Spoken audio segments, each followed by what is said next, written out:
خب بچه پست قبلی درباره انواع بیکاری بود، کالوکیشناش باتون صحبت کردم در مورد این.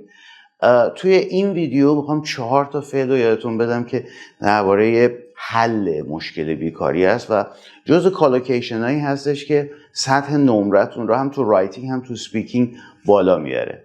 مثلا alleviate unemployment, combat unemployment, to lower unemployment, to relieve unemployment or tackle. حالا بیشترم شد.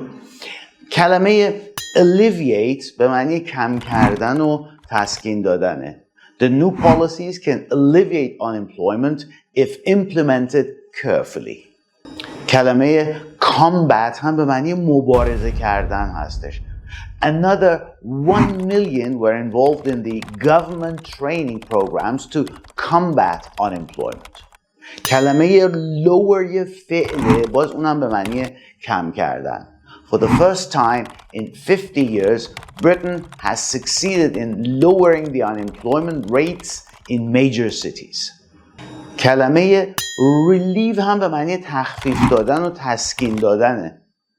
The state shall extensively establish financial institutions for the common people with a view to relieving unemployment.